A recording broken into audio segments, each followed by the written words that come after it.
Para uma intervenção tem agora a palavra a Sra. Deputada Isabel Pires, do Bloco de Esquerda. Obrigada, Sr. Presidente. Sr. Presidente, Srs. membros do Governo, Sras. Deputadas, Srs. Deputados. Hoje discutimos o relatório de acompanhamento, apreciação e pronúncia sobre a participação portuguesa no processo de construção da União Europeia em 2016, sendo que esta participação portuguesa não está, obviamente, desligada de todo o processo de construção europeia no seu todo. E esse ano, o ano 2016, sabemos bem, foi o ano de todas as chantagens da Comissão Europeia sobre Portugal e das pressões contra a solução política que se alcançou depois das eleições legislativas. É, na verdade, uma das omissões do relatório, porque ele é muito mais quantitativo do que propriamente qualitativo, mas não podemos deixar esquecer que, de facto, esse ano, a nível da pressão europeia, foi essencial e fulcral para Portugal e também para a sua própria participação dentro deste processo de construção. Mas quanto ao relatório, há matérias que podem ser realçadas porque delimitam a ação política da União, que marcaram esse mesmo ano, mas que, na verdade, são questões que perspassam para o ano 2017, porque as discussões não são estanques, as soluções ou falta delas são permanentes e a discussão é contínua. E, portanto, falamos das questões de migração e matérias de segurança e defesa, a concretização do Plano Juncker, os procedimentos por déficit excessivo, a construção da União Económica e Monetária e os acordos internacionais, como algumas das matérias essenciais que também já foram referidas. No entanto, gostaríamos de realçar alguns pontos e deixar algumas questões numa análise mais abrangente de todo este processo. Em primeiro lugar, sobre as migrações e a crise humanitária gerada pelo fluxo de refugiados, esta é sem dúvida uma das marcas da ação da União Europeia do ano 2016 e pelos piores motivos. Há uma crise política dentro dos Estados-membros europeus e entre os Estados-membros europeus sobre este assunto.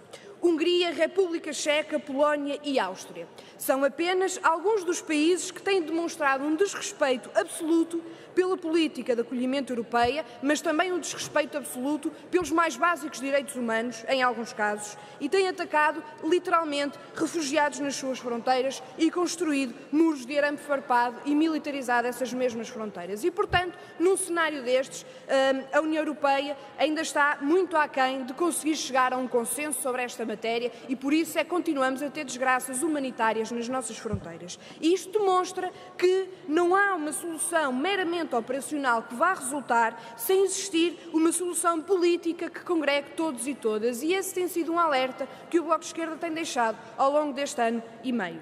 Mas existe um problema político nesta matéria de maior dimensão, que é o acordo com a Turquia. É impossível, absolutamente impossível, continuar a manter um acordo com um país que desrespeita os mais básicos direitos humanos. É verdade que a Turquia tem uma posição geoestratégica fundamental no Mediterrâneo.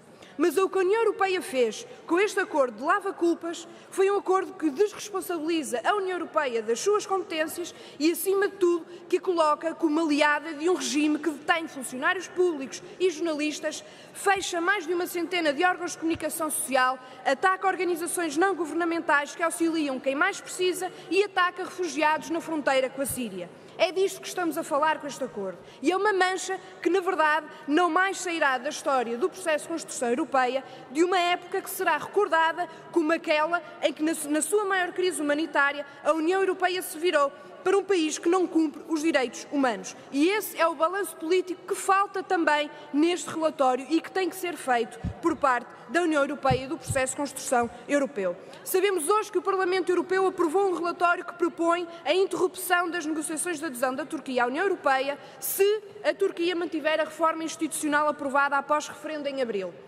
É curto porque é condicionado sobre a questão da reforma constitucional e é insuficiente porque se manterá neste cenário um acordo que a todos deve envergonhar.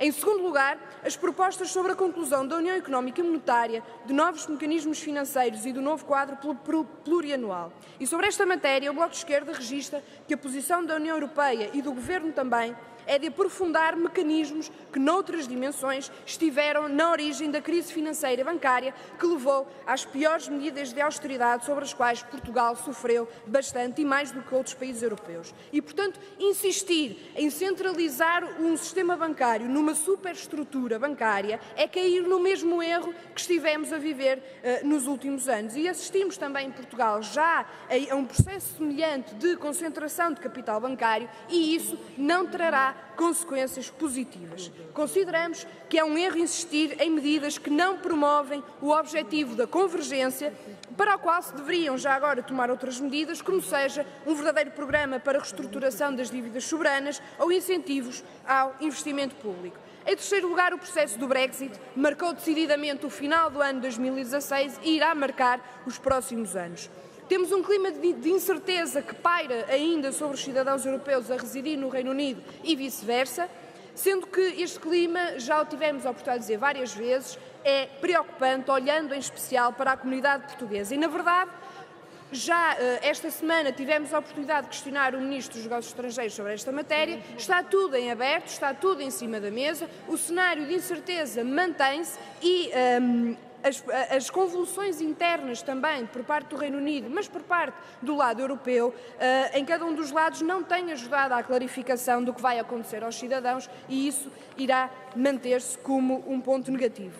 Em quarto e último lugar, gostaríamos de colocar as questões da política de acordos comerciais da União Europeia, que sabemos que é um ponto essencial e no qual Portugal teve uma participação bastante grande no ano 2016 e agora 2017, porque estamos a entrar numa fase de novos acordos comerciais, mas que também são de investimento, têm uma abrangência que nunca antes foi vista até agora, e falamos do acordo com os Estados Unidos, o CETA com o Canadá, agora com o Japão, e, na verdade, estamos a falar de acordos que vão afetar todas as áreas da vida dos portugueses e trazem a reboque uma ideia que é falsa, que é a ideia de que é possível regular a globalização. Sendo a globalização um processo inserido no sistema capitalista, esta ideia de regulação é contrária à sua própria natureza e, portanto, é uma ideia enganadora. E, portanto, achamos que estas matérias não estão a ter a devida atenção e terão consequências muito negativas para os povos europeus.